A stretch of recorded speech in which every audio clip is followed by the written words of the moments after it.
Hi everyone, welcome back to the second series. मैंने आपको बताया था मैं ब्रेस्ट से रिलेटेड सारी प्रॉब्लम्स आपको बताऊंगी, क्योंकि ब्रेस्ट पेन के लिए पेशेंट सबसे पहले गायनेकोलॉजिस्ट के पास ही आती है। हाँ, हम लोग सर्जरी नहीं करते ब्रेस्ट की। जो बिनाइन सर्जरीज हैं, यानी कि नॉन कैंसरस फाइब्रो एडिनोमा या फिर और कोई प्रॉब्लम है, पस है, एब्सेस है, उसका हम सर्जरी करते हैं। कैंसर की सर्जरी हम लोग नहीं करते हैं, और ब्रेस्ट कैंसर की हम बात कर भी नहीं रहे। ठीक है, ब्रेस्ट कैंसर के लिए मैं आपको लास्ट सीरीज जो वीडियो की होगी उसमें बताऊंगी कि किस तरह से आपको पता चलेगा कि ये शायद कैंसर हो सकता है। राइट तो आज की वीडियो में हम डिस्कस करेंगे कि जो नर्सिंग मदर्स हैं, यानी कि जो दूध पिला रही हैं बच्चे को, बड़ा कॉमन है। स्पेशली जो पहली बार माँ बनती हैं, मुझे बहुत दुख होता है उनका पूरा जब ब्रेस्ट खराब हो जाता है, वो मेरे पास आती है। I feel so sorry for the mother and for the baby both. इसलिए मैं चाहती हूँ कि आप इसको समझें कि ब्रेस्ट रिलेटेड प्रॉब्लम्स क्यों होती हैं दूध पिलाते समय। तो पूरे वीडियो को ध्यान से देखिएगा।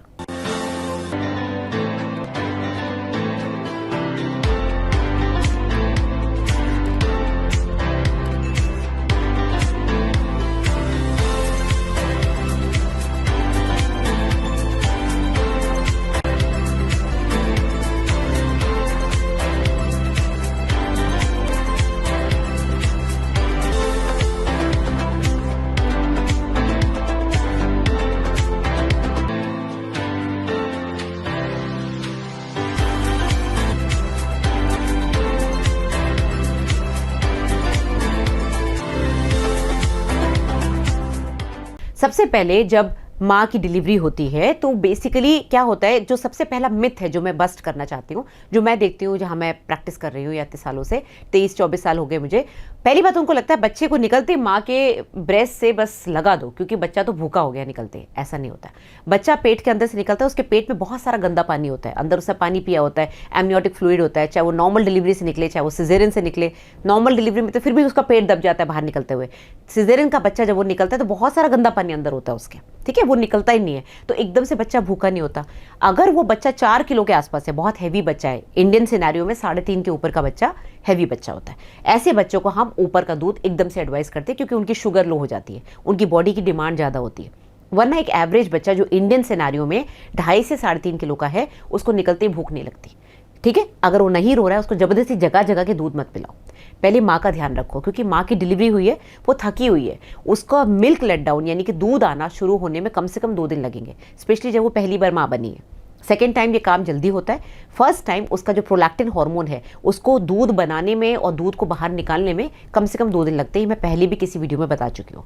शुरू में 2 दिन तक कोलोस्ट्रम यानी कि थिक येलो कलर का फ्लूइड आता है, जो कि बहुत रिच होता है एंटीबॉडीज़ में, और बच्चे के लिए बहुत अच्छा होता है। उसमें विटामिन ए होता है, उसमें एंटीबॉडीज़ होती हैं। तो वो जो थोड़ा थोड़ा सा आता है, बहुत से लोग उसको सोचते हैं पस है। वो पस नहीं है, वो बेसिकली ब्रेस्ट का पहला सिक्रीशन है, जो कि बच्चे के लिए बहुत अच्छा है।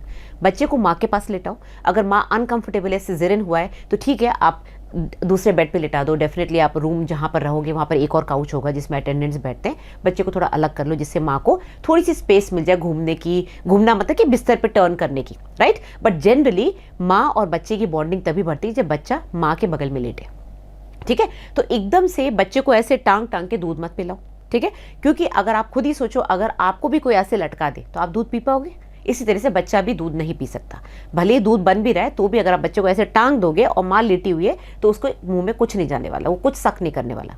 दूसरी चीज़ आपको समझनी चाहिए कि बच्चा पेट से निकला है, बच्चा अभी पहली बार सक करना शुरू करेगा, उसको सकलिंग नहीं आती है। कहते हैं ना, माँ के पेट से सीख के निकला है, ऐसा नहीं होता है। टाइम लगता है, हफ्ता 10 दिन लगता है हर बच्चे को प्रॉपर सकलिंग सीखने में कि माँ का दूध कैसे पीना है। ठीक है, तो पहली बात तो ये कि आपको एकदम से डिलीवरी के बाद बच्चे को माँ से चिपकाने की जरूरत नहीं। चिपका रहे हो ठीक है, बट ये नहीं सोचना हाय बच्चा भूखा, हाय इसको दूध नहीं आ रहा। ठीक है, जो भी आ रहा है थोड़ा थोड़ा आ रहा है, आप माँ को अच्छा खाना खिलाइए, 2 दिन के अंदर अच्छे से दूध आना शुरू हो जाएगा।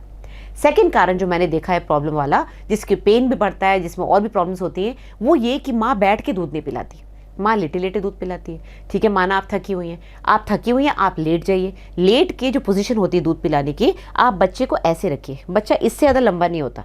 आप बच्चे का सिर यहाँ रखिए, आप बच्चे के बम्स जो उसके हिप्स होते हैं, क्योंकि बच्चा नॉर्मली हिप्स फोल्ड करके रखता है, बच्चे की हिप्स जो पोजीशन होती है वो एडल्ट्स की तरह सीधा नहीं लेटता, बच्चे के हिप्स हमेशा थोड़े से फोल्डेड रहते हैं। तो आप अपने हाथ से बच्चे के हिप्स को पकड़ लीजिए, पूरा बच्चा आपके हाथ पे आ गया, आपने करवट ली, और मान लीजिए आप इस वाली ब्रेस्ट से पिला रही हैं, तो आप दूसरी ब्रेस्ट को, यानी कि जिस ब्रेस्ट से आप पिला रही हैं, दूसरे हाथ को उस ब्रेस्ट को होल्ड करने में लगाइए। उस ब्रेस्ट को आप होल्ड करेंगे तो सही तरीके से निप्पल बच्चे के मुंह में जाएगा।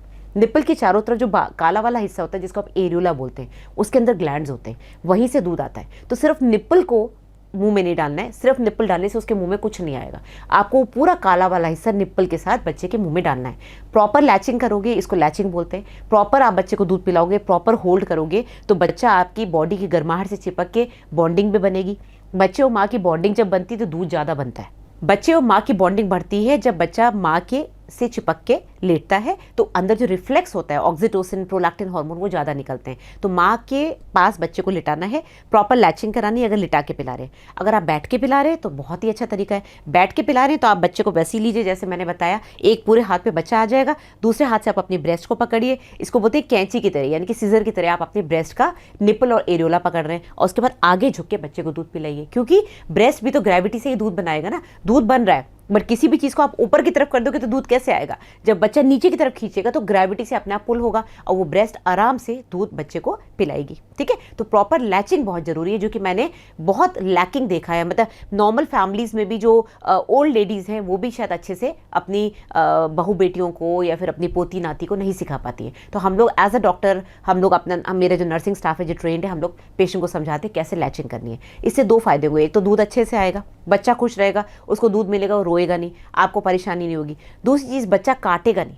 बच्चा अगर उसको दूध ना मिले, वो भूखा है, तो बच्चा काटता है, और बिना दांत के भी बच्चा काट लेता है। मैंने देखा है कितना, आपने भी देखा होगा अपने केसेस में, या अपने किसी पड़ोसी या अपने किसी रिश्तेदार का देखा होगा कि बच्चा 10 दिन के अंदर माँ की ब्रेस्ट को इतनी बुरी तरह काट देते हैं कि निप्पल पे कट्स लग जाते हैं, ब्लड आना शुरू हो जाता है, और निप्पल में कई बार गांठें बन जाती हैं, और निप्पल के पीछे जो ब्रेस्ट है उसके अंदर एब्सेस बन जाती है, पस भर जाता है। ठीक है, तो अगर आप प्रॉपर लैचिंग करेंगे तो बच्चा काटेगा नहीं, प्रॉपरली दूध पिलाएं तो आपको पेन भी नहीं होगा, वरना कट्स की वजह से आपको इतना पेन होगा कि आप दूध पिला ही नहीं पाएंगे। अब आते हैं, एक तो मैंने आपको बता दिया पोजीशन क्या होनी चाहिए, दूसरी चीज बच्चे को कैसे लैचिंग करानी है बता दिया, राइट, एकदम से दूध नहीं पिलाना है।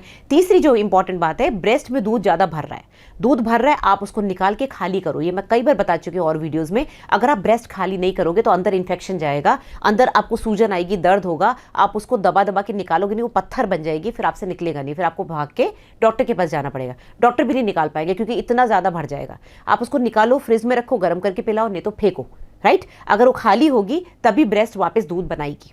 ठीक है, ये तो 3 कारण हो गए मेन दर्द के। बच्चे ने काट लिया, लैचिंग प्रॉपर नहीं हुई, या फिर आपने जबरदस्ती दूध पिला के उसको जगह जगह के पिला रहे हैं, आप अपनी ब्रेस्ट को दबा दबा के दूध निकालने की कोशिश कर रहे हैं तो पेन हो गया, या फिर तीसरा आपके ब्रेस्ट में एंगोजमेंट हो गया, खूब ज्यादा दूध भर गया। चौथा होता है इन्फेक्शन। अब इन्फेक्शन कैसे जाता है? या तो कट्स की वजह से बच्चे के मुंह के थ्रू इन्फेक्शन चला गया, क्योंकि बच्चे के मुंह के अंदर बैक्टीरिया होते हैं, हमारे भी मुंह के अंदर बैक्टीरिया है। जब आप खाना खाते हैं, पानी पीते हैं, कुछ भी खाते हैं, बच्चा दूध पी रहा है तो अंदर मुंह के अंदर बैक्टीरिया होते हैं, वो बैक्टीरिया बच्चे के मुंह से कट्स के थ्रू माँ के ब्रेस्ट के अंदर चले जाते हैं। इन्फेक्शन हो गया तो उसको बोलते हैं मैस्टाइटिस। मैस्टाइटिस यानी कि किसी भी तरह का इन्फेक्शन इन द ब्रेस्ट। अब ये मैस्टाइटिस बढ़ते बढ़ते पहले तो पेन करेगा, स्वेलिंग करेगा, बढ़ते बढ़ते कभी कभी अंदर अगर कोई पस बन गया, क्योंकि ब्रेस्ट के अंदर क्या है, ब्रेस्ट के अंदर सिर्फ फैट है, और फैट के अंदर बहुत सारी जगह होती है, लूज टिश्यू होता है, उसके अंदर उसको गैप मिल गया, उसके अंदर वो पस भर जाएगा। इतने गंदे गंदे खराब केसेस मैंने देखे हुए हैं ब्रेस्ट एब्सेस के, कि पूरी पूरी ब्रेस्ट ही खराब हो चुकी है, निप्पल तक फट चुका है और पस निकल रहा है। ऐसे केस में क्या होता है, बच्चे को दूध से वंचित करना पड़ता है, बच्चा दूध नहीं पी सकता। स्पेशली ये वाला बच्चा जो अभी पैदा हुआ है, इस बार इस बच्चे को 9 महीने तक आप दूध नहीं पिला पाएंगे, क्योंकि उस छाती में पूरा पस भर गया है। दूसरी चीज़ का दवाई से कोई इलाज नहीं, सर्जरी करनी पड़ती है, कट लगा के पूरा ब्रेस्ट का एब्सेस निकालना पड़ता है, इतना पेनफुल होता है। उस समय बेहोश करते हैं जब कट लगाते हैं, बाद में तो ड्रेसिंग होती है क्योंकि इस पर टाँके नहीं लगते, पूरा रॉ एरिया होता है, इतना बड़ा छेद बन जाता है ब्रेस्ट के अंदर, किसी किसी का तो इससे भी बड़ा होता है। इस छेद को भरने के लिए हम महीना 1.5 महीना आपको ड्रेसिंग के लिए बुलाते हैं। ड्रेसिंग के समय बहुत पेन होता है, हर बार तो बेहोश नहीं कर सकते, अंदर हाइड्रोजन पेरोक्साइड डालते हैं, सलाइन से वॉश करते हैं, बीटाडीन डालते हैं, कई बार और भी तरह के सोल्यूशंस डालते हैं, लोकल एंटीबायोटिक डालते हैं जिससे ये हील हो जाए। इसको हील होने में भी 15 दिन से 1.5-2 महीना तक लगता है, डिपेंडिंग कितना ज़्यादा एब्सेस था। तो बच्चा इस तरह से दूध नहीं पी पाया क्योंकि अब वो ऑब्वियसली पस बन गया है, प्लस आपको कितना पेन हुआ। तो आपको बहुत ध्यान रखना है बच्चे को कैसे दूध पिलाना है, दूध भरने नहीं देना है। वो कंडीशन नहीं आनी चाहिए कि अब तो हाथ भी नहीं लगा पा रहे, छाती को पत्थर बन गई है, बिल्कुल भी ये कंडीशन नहीं होनी चाहिए। घर की जो बड़ी बूढ़ी औरतें हैं उनको थोड़ा समझाना चाहिए, गर्म पानी का सेक करके। जैसे आप गाय का दूध निकालते हो, गाय का दूध कैसे निकालते हो, पहले आप थोड़ी मसाज करते हो ब्रेस्ट की, उसके बाद दूध निकालते हो ना। इसी तरह से जो मैमल्स हैं, यानी कि हम लोग मैमल्स हैं, हम ह्यूमन बींग्स, हम मैमल्स हैं, जैसे गाय है, जैसे डॉग है, हम लोग भी उसी स्पीशीज़ के मैमल्स हैं। ब्रेस्ट का दूध निकालने के लिए मसाज करिए, थोड़ा गर्म पानी का सेक करिए, और ब्रेस्ट का एक्सटेंशन एक्जिला तक होता है, यानी कि एक्जिला तक पेन जा सकता है, एक्जिला तक स्वेलिंग आ सकती है। तो चारों तरफ से मसाज कर करके ब्रेस्ट को आप सारा दूध निप्पल की तरफ लेकर आइए, फिर उसको निकालिए। मैं स्ट्रांगली रिकमेंड करती हूँ अगेंस्ट द ब्रेस्ट पंप, ठीक है। मैं बहुत ही स्ट्रांगली हर पेशेंट को मना करती हूँ, सबकी अपनी अपनी चॉइस होती है। मैं एज अ डॉक्टर, मैं 23-24 ईयर से प्रैक्टिस कर रही हूँ, मैंने ब्रेस्ट पंप कभी भी किसी पेशेंट को एडवाइस नहीं करा, क्योंकि मैंने बहुत ही कॉम्प्लिकेशंस, गंदे वाले कॉम्प्लिकेशंस देखे हैं इसकी वजह से। क्या होता है, आपको पता नहीं होता कितना प्रेशर लगाना है। ब्रेस्ट पंप इतना सा होता है, वो आपके ब्रेस्ट को इतना सा पकड़ेगा, पीछे का पूरा दूध पीछे रह जाएगा, वो उसी को दबाता रहेगा। और आपने ज़्यादा प्रेशर लगा दिया तो वहाँ स्किन फट जाती है, अंदर का टिश्यू फट जाता है, अंदर से ब्लड वेसल्स फट जाते हैं और आपकी दूध की जगह ब्लड आना शुरू हो जाता है। तो ये बहुत डैमेज करता है। आपके बच्चे को आप दूध की जगह ब्लड पिलाएंगी और मोर ओवर आपकी जो पीछे वाला जो दूध है वो पूरा पीछे भरा रह जाएगा। तो प्लीज़ अपने ही हाथ यूज़ करें, अच्छे से मसाज करें और कोशिश करें किसी और से ना करा के खुद करें, क्योंकि कोई और करता है तो बहुत दर्द होता है, ठीक है। तो ये सारे कारण है कि लैक्टेटिंग मदर्स, दूध पिलाने वाली माओं को क्या क्या प्रिकॉशन रखने चाहिए और क्या क्या पेन के कारण होते हैं। तो ये सारे कारण है कि लैक्टेटिंग मदर्स, जो नर्सिंग मदर्स हैं, स्पेशली जो पहली बार दूध पिला रही हैं, लेकिन ऐसा नहीं कि जो दूसरी बार पिला रही है उनको नहीं होगा। मैंने कितनी बार देखा, पहली बार बच्चे में कुछ नहीं हुआ, दूसरी बार में 5 दिन में वापस आ गए, सारे कट वट लग के सब एब्सेस बन गई, अंदर पस भर गया। तो प्लीज़ ध्यान रखिए, सारे कारण समझिए, क्यों दर्द होता है, कहाँ आप गलती कर रही हैं और इसकी रेमेडी क्या होती है। ऑब्वियसली इन्फेक्शन हो जाएगा तो डॉक्टर के पास जाना ही पड़ेगा, एंटीबायोटिक लेने पड़ेंगे, ठीक है। तो अगर वीडियो पसंद आए तो लाइक करिए, शेयर करिए और सब्सक्राइब करिए चैनल को। मेरे सोशल मीडिया अकाउंट्स हैं, फेसबुक और इंस्टाग्राम, उस पर आप मुझे फॉलो कर सकते हैं। उस पर लगातार रील्स आती रहती हैं, कभी कभी मैं लाइव भी जाती हूँ। मेरी वेबसाइट है drsonalparihar.com, जिस पे मेरे आपको सारे चारों पांचों प्रोफाइल्स देखेंगे, मैं क्या क्या और कर रही हूँ। मेरे से कंसल्टेशन करने के लिए वीडियो कॉल या वॉइस कॉल पे आप इस नंबर पे व्हाट्सएप कर सकते हैं या फिर मेरी वेबसाइट के थ्रू आप कंसल्टेशन बुक कर सकते हैं। Thank you very much. Next series में, नेक्स्ट वीडियो में मैं आपको बताने वाली हूँ कि ब्रेस्ट का सेल्फ एग्जामिनेशन कैसे करना है और कब आपको डॉक्टर के पास जाना है।